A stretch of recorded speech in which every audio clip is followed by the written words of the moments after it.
The courtroom falls silent as a teenage boy leans back in his chair, smirking at the judge as if the rules don't apply to him. His father, a decorated police sergeant, stands beside him, visibly embarrassed, trying to mask the tension tightening in his jaw. Judge Caprio notices the boy's laugh echoing through the room, subtle but sharp, a sound that shifts the energy instantly. The judge's eyes lift, calm, steady, unreadable. The bailiff's gaze snaps toward the teen. A moral question hangs in the air: what happens when the child of someone sworn to uphold the law treats the courtroom like a joke? And what Judge Caprio does next, no one sees coming. The laugh was small, barely a breath, but in the silent courtroom, it detonated like a crack in glass. Heads turned. A few people frowned. The teenage boy lounged back in the defendant's chair, arms folded, chin lifted, as if this whole place existed for his entertainment. His father, the police sergeant, stiffened beside him. A man who had commanded officers, stopped fights, and walked into danger without hesitation, now reduced to a father placing a trembling hand on his son's shoulder. The boy shrugged it off with the same arrogance that had just echoed through the chamber. Judge Caprio didn't react. Not outwardly. He simply lifted his eyes, slowly, calmly, letting the silence around him grow heavier. The boys saw it. The audience felt it. Even the bailiff shifted, sensing a boundary had just been crossed. Another faint smirk touched the boy's face. A challenge. Caprio watched him the way a storm watches the horizon, quiet, patient, absolute. A woman in the second row whispered, "Is he serious?" Someone else muttered, "His father's a cop." The tension in the room split instantly, half sympathy for the embarrassed parent, half rising irritation toward the boy treating a courtroom like a joke. Caprio folded his hands. He didn't raise his voice. He didn't need to. His silence was sharper than anger. The father cleared his throat. "Your Honor, he's just nervous." The boy laughed again, louder this time. A few people gasped. Caprio leaned forward a fraction, enough to shift the air. "You find something amusing?" His tone was soft, almost gentle. But the boy's smirk faltered, only slightly. The judge let the moment hang. This is a court of law. People come here seeking fairness, hoping for justice. His eyes narrowed just enough to show the first hint of steel. "Your laugh tells me you don't understand where you are." The father stared down at his hands. Caprio continued, "Before we go any further, I need to know something." His gaze went to the boy, then briefly to the camera, as if addressing the thousands who would eventually witness this moment online. "What makes a young man believe the rules apply to everyone except him?" The room held its breath. For the first time, the boy didn't have an immediate answer. The judge's calm voice broke the silence. "If your child behaved this way in court, what would you do?" A question not just for the father, but for every viewer watching, and for the boy whose laugh had just changed everything.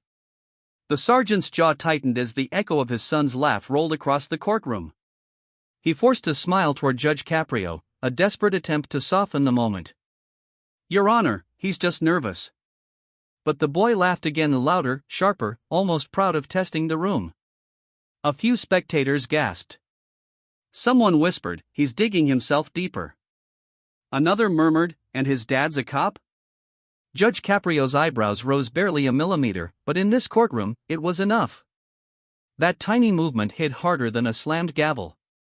The boy didn't notice, but his father did. His shoulders sagged as if the weight of his badge suddenly tripled. "You think this is funny?" the sergeant hissed under his breath.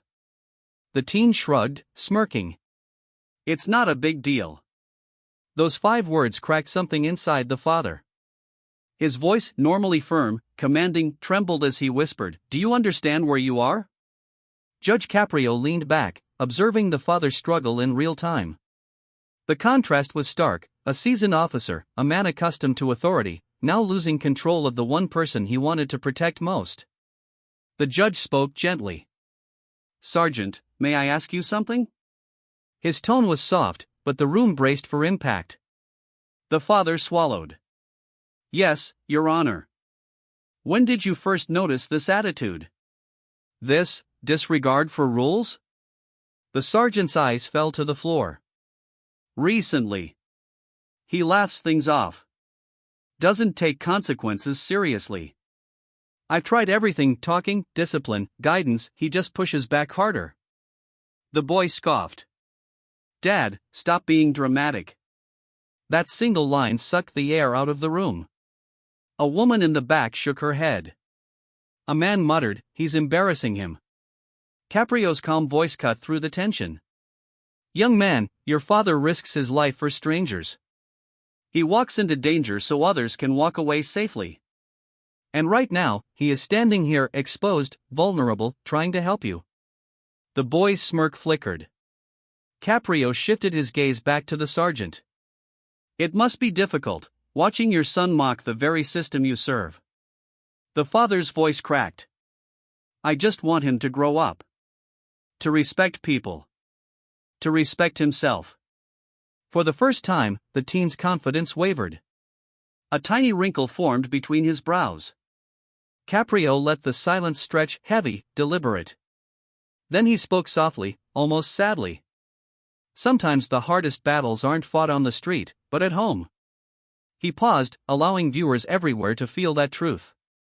If you've ever watched a parent struggle like this, his steady voice continued, you know how painful it is. A subtle hook. A moral heartbeat. And the beginning of a deeper unraveling. The courtroom shifted as all eyes moved toward the teenager, who slouched deeper into his chair as if gravity owed him a favor. Judge Caprio studied him with a level calm that made the boy's casual defiance feel louder than any shout. What's your full name? The judge asked. The boy shrugged. You have it in the file. A ripple of whispers cut through the room.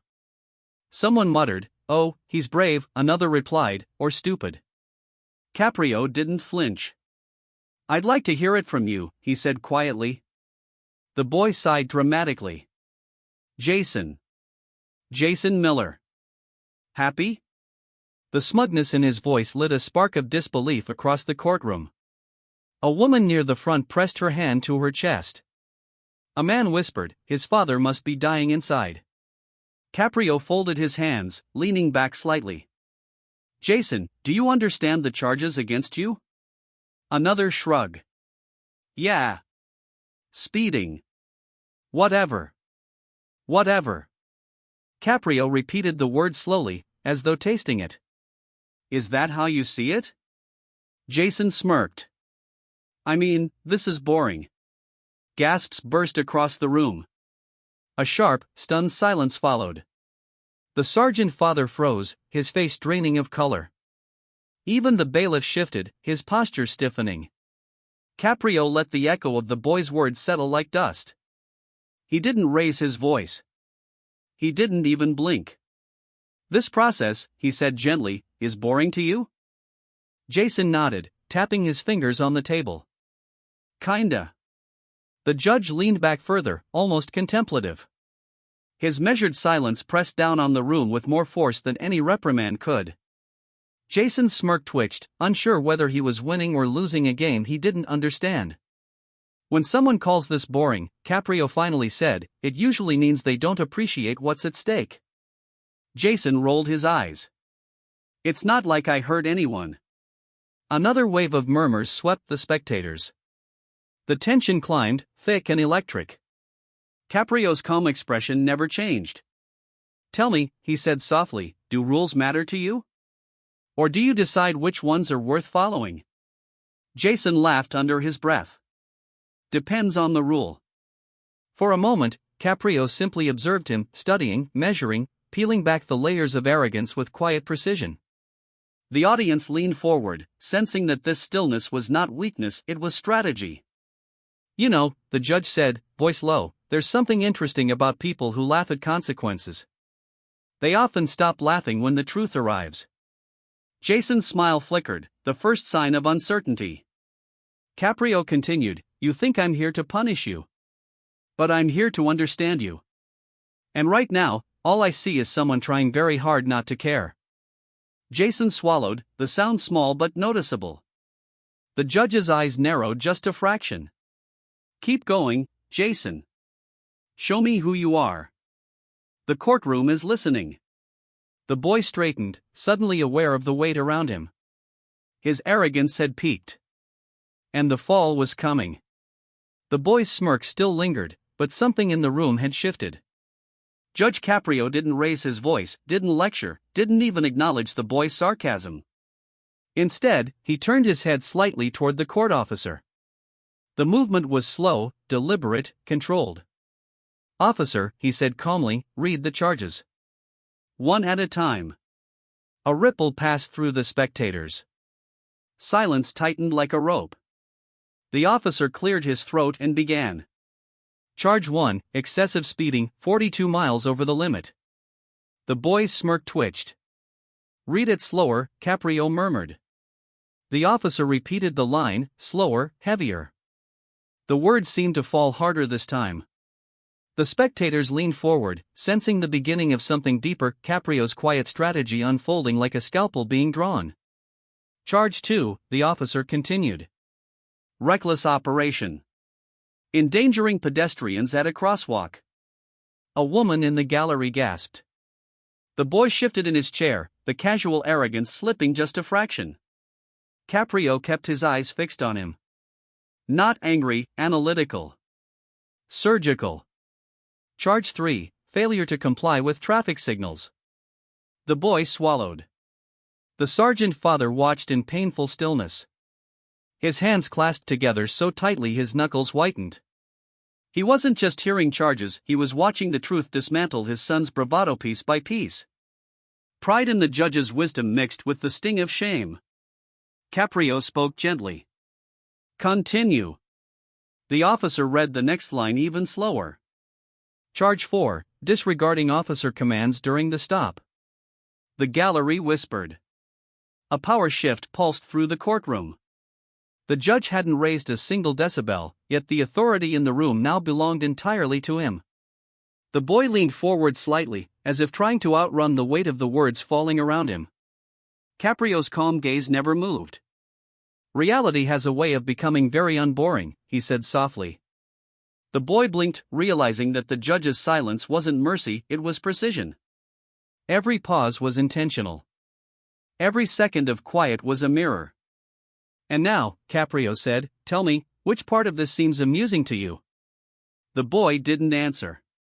Couldn't. The spectators watched, breath held, as the last of his smirk drained away. Arrogance was cracking, exposed under the steady pressure of truth. Caprio leaned in slightly. Watch what happens, he said, his voice calm, almost prophetic, the moment the tone shifts. The room froze. And the teen finally understood he wasn't testing the court anymore. The court was testing him. The courtroom felt tighter now, as if the walls themselves had leaned in. Judge Caprio rested his hands gently on the bench and nodded toward the clerk. Let's bring up the footage. The screen flickered to life. The teen straightened, then sank slightly, like someone who suddenly realized the test he never studied for was about to be handed back. The video opened with the roar of an engine. His car shot through an intersection, swerving dangerously close to a woman stepping off the curb. Gasps erupted from the gallery. Someone whispered, "Oh my God, he could have killed her." The boy's bravado cracked instantly. His smirk vanished. Caprio didn't look at the screen. He watched the boy. The video showed the car blowing through another light, narrowly avoiding a delivery truck. The courtroom rustled, uneasy shifts, small groans, the sound of people realizing they'd misjudged the severity of what seemed like a simple ticket. The father closed his eyes, shoulders collapsing inward. Shame washed over him in waves. This wasn't just misconduct. It was danger. Real, terrifying danger. The screen played the dashcam audio next. The officer's commands were clear, firm, repeated. The teen's voice came through, cocky and dismissive, dripping with the same arrogance he'd displayed minutes earlier in the courtroom. But hearing it now, even he flinched. The gallery murmured again. That's bad. What was he thinking? His poor father. Caprio remained perfectly still. The silence between each clip was louder than the footage itself. When the video ended, the screen froze on a frame of the boy's car cutting across two lanes without signaling. The teen stared at it as if looking at a stranger. His shoulders trembled. His breathing changed, shallow, uneven. Caprio finally spoke, voice soft. "Jason, is that you?" The boy swallowed. "Yes." "Is that how you drive?" A pause. A long, painful pause. "No. I mean, yes. I mean. I wasn't thinking." Caprio tilted his head. "You weren't thinking then. Are you thinking now?" The teen nodded, eyes burning. For the first time since he'd entered the courtroom, he looked young. Lost. Human. The audience felt the shift. Their irritation eased into something else, concern. Fear. Sympathy. Because arrogance is easy to resent, but the moment a boy sees himself clearly, something inside the viewer softens. Caprio folded his hands. "This," he said gently, "is why we don't laugh here. Lives were at risk. Including yours." The boy wiped his eyes quickly, trying to hide the crack in his armor. Caprio allowed the silence to settle one last time. "Do you think this evidence changed him?" he asked, not to the boy, but to the viewers who would one day watch this moment unfold across millions of screens. The transformation had begun. The courtroom was silent, the kind of silence that settles only after truth has landed hard. The video had ended, the boy's arrogance had cracked, and Judge Caprio waited, not for the teenager this time, but for the man standing beside him. The police sergeant's chest rose shakily. His eyes glistened, not from anger, but from something deeper, exhaustion. Fear. Love. "Your Honor," he said softly, his voice fraying at the edges, "I've tried everything. No badge. No authority. Just a father unraveling." The room softened instantly. Even those who judged him moments earlier leaned back, realizing they were witnessing something rare, a man who spent his life protecting the public, now admitting he couldn't protect his own son from himself. He continued, "I talk to him. I discipline him. I try to guide him. But nothing gets through anymore." His voice cracked mid-sentence, and he pressed his lips together to hold it together. The boy looked at his father with a kind of bewildered guilt, as if he were seeing the consequences of his behavior for the first time. His shoulders sank. The defiance drained. Something in him shifted. Caprio watched the pair quietly, hands folded, eyes kind but sharp. "Sergeant," he said gently, "you've spent years giving orders that people follow without question. But a son isn't an officer. He's a reflection. And reflections don't always behave." The father nodded, tears threatening. "I just want him to grow up. To respect himself. To stop throwing his life away like it doesn't matter." The teen swallowed hard. "Dad," his voice was barely a whisper. Caprio leaned forward. "Jason, look at your father." The boy obeyed. "This isn't a man embarrassed by you," Caprio said softly. "This is a man terrified for you. That's a very different kind of pain." The sergeant wiped his eyes.